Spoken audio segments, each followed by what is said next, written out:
আজব একটা দুনিয়া, যে জায়গায় শিশু বাচ্চারা ধর্ষণ করতে কোনো দ্বিধাবোধ করে না। কি আজব দুনিয়া, তাই না? একটা মেয়ে সন্তান যখন জন্মগ্রহণ করে, পৃথিবীর আলো দেখে, তখন তার বাপ মার কত আশা আকাঙ্ক্ষা থাকে। সেই আশাটা যদি একটুকুনি সব কিছু শেষ করে দেয়, তাহলে মা বাবার কলিজাটা ছিঁড়ে যায় না?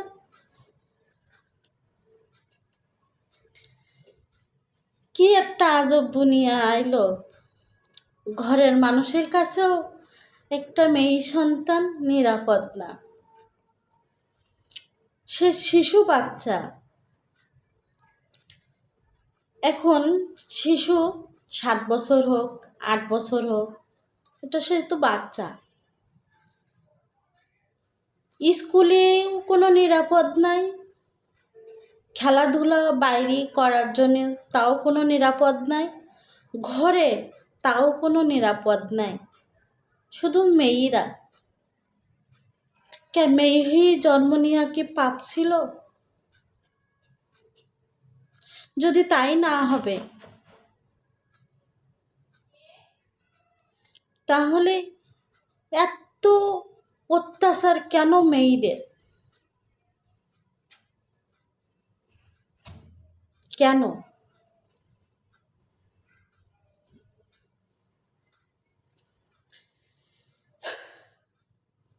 যে জায়গায় একটা 18 মাসের শিশুরও ছাড় নেই ধর্ষণ করতে, ধর্ষণের বিচার কি হবে? হয় ফাঁসি হবে, না হলে যাবজ্জীবন কারাদণ্ড হবে। এর বেশি আর কিছু না। তাহলে একটা মেয়ে শিশু মেয়েদের কিভাবে নিরাপত্তা দেবে? যখন এখনকার বাচ্চা, আগে আমার মাদের কাছে শুনতাম যে আমাদের সময় তেমন এসব কিছু ছিল না, ভয় ছিল না, আমরা যেখানে সেখানে পারছি, খেলাধুলো করছি। আর এখনকার সময় অনেক কঠিন, এভাবে তো বাঁচা যায় না। এই যে মেয়েদের এখন যাদের অনেকের পেটে বাচ্চা যাচ্ছে, বাচ্চা নেওয়ার আগে চিন্তা করতেছে যে আল্লাহর কাছে কি, ঈশ্বরের কাছে প্রার্থনা করতেছে যে আমার কি কন্যা সন্তান হবে না একটা ছেলে সন্তান হবে।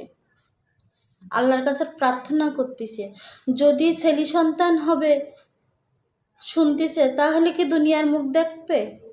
আর মেয়ে সন্তান হলে কি মেরিয়ে ফেলাই দেবে? তাদের কি দুনিয়া করার কোনো অধিকার নেই মেয়ে সন্তানের? তোমরা বন্ধুরা বলো, অধিকার আছে কি না? এখন একটা বাপ মা কত সময় নিরাপত্তা দেবে মেয়ে সন্তানের, যে জায়গায় ঘরের মানুষের কাছে নিরাপদ নেই? তাহলে বাইরের মানুষটা অনেক তুচ্ছ।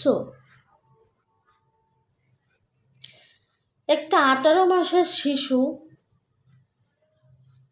তারও ধর্ষণ করতে দ্বিধাবোধ করতেছে তার নিজের আপন চাচা। তাহলে ঘরের মানুষের যদি হাঙরের মতন হাঙ্গর দিয়ে খাইতে আসে, হাঙর মাসের মতো, তাহলে এ জায়গায় তো কোনো